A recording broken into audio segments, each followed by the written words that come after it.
So Chuck Holton, you are in Ukraine right now, and it's been just over a year since Russia invaded. What are the people's spirits like there right now? You'd be surprised after enduring a year of basically daily missile attacks here in Kyiv and in Lviv, where I was earlier today. People are still just taking it in stride. I tell you, the resilience of the Ukrainian people is really astounding. And I guess in some sense, you sort of have to do that. You can't hide in a bunker for an entire year.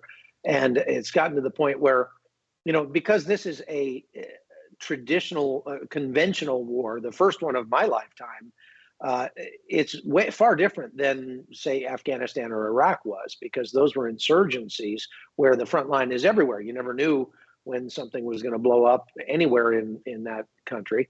And here, it's quite a bit different, because as long as you're more than, say, 10 miles from the actual front line, which is out to the east, then you're probably fairly safe, and safe enough that at one point I actually had my family here with me in Kyiv. And there is the threat of these missile attacks that come every day, but Kyiv is a city with 4 million people in it. It's a very large city, and one or two missiles coming in, you kind of play those odds and go like, well, what are the chances it's going to be me today? And I think most people feel that way. You walk around the grocery store, you walk around the streets, and people are just doing their thing. They're certainly not happy about what's going on, and they are very plugged into what's happening on the front lines with their troops, and certainly are very supportive of that. But they're no more ready to give up now than they were a year ago. You mentioned the resiliency, Chuck, of the Ukrainian people. And, for a lot of us in the West who are looking on at what's going on, like you said, this is pretty foreign to us. It's not something that many of us in our lifetime have really seen unfold the way this is unfolding. But I want to know culturally, maybe, how have you seen a shift in the way Ukrainians are behaving? Because, of course, this is having an impact on their way of life. So what does life look like now as opposed to a year ago when you first visited? A year ago, it was very common to find people who spoke Russian as a matter of course, pretty much anywhere in the country, getting more so as you go out to the east and to the south. Even the president and his advisors spoke Russian with each other for the most part, because they grew up in the Soviet Union. That was the language that they were forced to speak as they were coming up. What you find now is that there's a real hostility to the Russian language in some parts of this country, especially in Lviv and actually the further west you go. So that has changed, although it's still not uncommon to find older people who speak Russian, because that's really the language they know. And it's sad, because there are many people who had an affinity for Russia. Their relatives are in Russia. They came from Russia initially, but now they absolutely despise Russia, and it's really driven a wedge between these two countries for obvious reasons. Yeah, I mean, can you take us through, because some people, who haven't been paying deep attention to what has been going on, they maybe don't know all the details, but can you kind of guide us through the past year? Trey was asking you about life there a year ago. You gave some of the distinctions now, but what have the people really gone through? Sort of take us through the devastation, the numbers, everything from life to property. Kind of give us a year in review of what has gone on. Right. I got here 3 weeks before the war started, and the thing that really blew us away when we were first here was going around talking to people like, are you concerned? Are you preparing? Are you stocking up?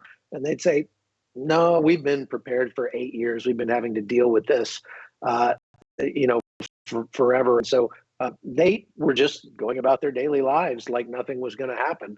And they didn't believe that Putin was going to actually invade either. But when the invasion did start, of course, everybody was pretty panicked, and a lot of people left Kyiv. Kyiv sort of emptied out. Much of the country emptied out. And then, surprisingly, as the Russian advances bogged down and they were unable to even encircle Kyiv, much less take the city, they never were able to get inside Kyiv city limits per se. The closest was Brovary, what you see there on your screen right now, where the Russians lost an entire tank battalion in just a matter of minutes to an ambush where they were trying to push into the eastern part of Kyiv. So The soldiers and territorial defense and everybody did such a good job defending the country, and Russia really was shown for the paper tiger, or maybe the rabid tiger that it is. It really surprised everybody, and people started to come back. And so what you see now is there are now more people in Kyiv than there were before the war started, because they have all the refugees that came from the areas of the east that Russia has taken, and the people who came back that left initially. So, but in the areas where the Russians did have control, like in Bucha and Irpin, and out in the east in Izium and places like that, once those were liberated at the end of the summer, in that really dramatic counterattack that Ukraine perpetrated against the Russians, where they sort of faked them out, made them think that they were going to hit in the south, and then they hit in the north, and the Russians had already moved all their troops to the south, and so the Russians had to rush to move their troops back to the north again. And once they did that, then they hit in the south, and they retook Kherson. It was a masterstroke. And they are getting a lot of help from the United States, and have been all along, not just in the hardware and materiel that they're receiving militarily, but in the intelligence that they're receiving, both signals wise and otherwise, that tells them where to bomb things. It tells them what to hit, and it gives them advice on how to move and how to strategically employ their forces and their combat power. So that's been really amazing to see. And what it's proven to the entire world is that Russian military, they had a lot quantity-wise, but the quality was so bad. The quality not only of their equipment, but of their soldiers, of their motivation, of their leadership, all of that put together really made Russia unable to hold what they hoped to take in this country. And so as Ukraine took back those places, we got a real solid glimpse of what life is like under Russian control, and it's absolutely terrible. There were unbelievable numbers of war crimes committed that have come to light, rapes and extrajudicial killings and murders all over the place, torture, things like that.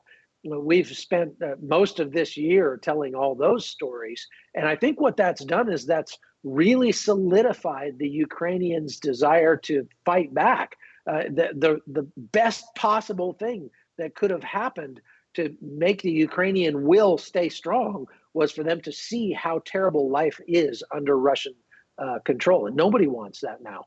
So the real question now is, where does it go from here? Things have bogged down a little bit over the winter, and as that has happened, as the things have become entrenched, the danger is that things will sort of firm up and will gel and become semi-permanent in those front lines out there. And that is something that neither Russia nor Ukrainians want, because the Ukrainians are not going to stop until they retake their country. Now, one other thing that we've learned that is very concerning is the unbelievable appetite, or at least tolerance, that the Russians have for casualties. They, by some accounts, have taken more than 140,000 dead in the last year. That's a city, and multiples of that wounded, probably 2 or 3 times that wounded. So you're talking about close to 1 million casualties total. And I mean, that is absolutely mind-boggling. And the fact that they're now gearing up for another advance or another attack with, they say, 500,000 troops. It could come anywhere from tomorrow to sometime this spring. And of course, these are conscripts, so they're more poorly trained, more poorly led, more poorly equipped than the first time. And it's important to think of those numbers too, because when they first attacked in February of last year, the Russians had about 190,000 troops to the Ukrainians 165,000 troops. Now the Russians have 500,000 troops they're ready to throw into the battle, but the Ukrainians, between the military and law enforcement, have about 1 million troops, and they are much better equipped than they were before. So it's not likely that the Russians are going to be able to make a lot of progress with this new attack but it's just going to throw a lot more bodies into the meat grinder on both sides. And that's the thing that everybody hopes will just hurry up and get over. And I think the only way that happens is for Vladimir Putin to go away. And that's whether that happens remains to be seen. Well, something that's been a consistent request from Ukraine over and over again, of course, for material in general, but also for fighter jets potentially from the United States. Do you see that happening? How do you see that request ultimately unfolding? I think the only way that you can answer that question is to look at what has happened for the last year. As they asked for they asked for howitzers, and we said, no, that's an escalation. Then we gave them howitzers. They asked for longer range HIMARS, and we said no. And then we ended up giving them HIMARS. They asked for tanks, and we said no. Now we're giving them tanks. So I think it's likely that the Biden administration may decide to give them, some sort of Air Force. There's a much longer training cycle that goes into that, that not just anybody can just jump into an F-16 and fly it. And again, these are all seen as escalations by Russia. Of course, everything Russia does is an escalation by virtue of the fact that they're invading a country that doesn't belong to them.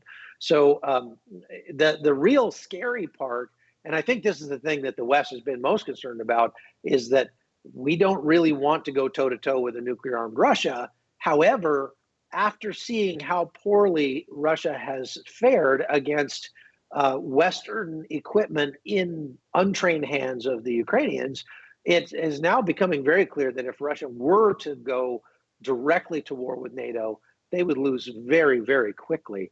And we can talk about the nuclear threat, but the bottom line is, I think that it's becoming more and more likely that that may actually happen.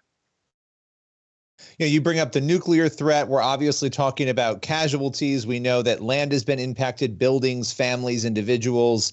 As we look at this through a spiritual lens, what are some of the needs that we can be praying for on the ground there? Well, Operation Blessing and Orphans Promise have done a great job here, and they've had teams on the front line since day one. I've been out with those teams, and they are doing amazing work, not just taking stuff to the people who need it, clothing and food and medicine and that sort of thing, although they are doing that.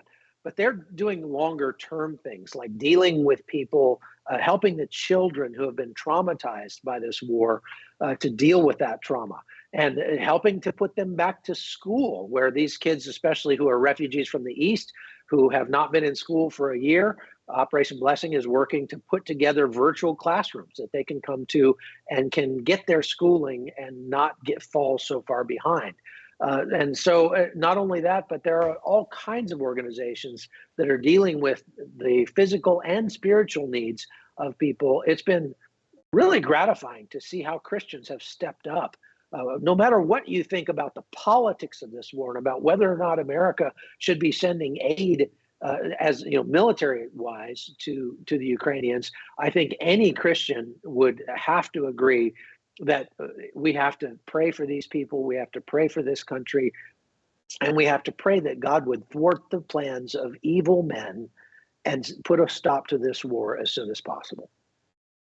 That is a great place for us to end on those prayer notes. Chuck Holton, appreciate your time today. Thanks for coming on. You're welcome. Glad to be here.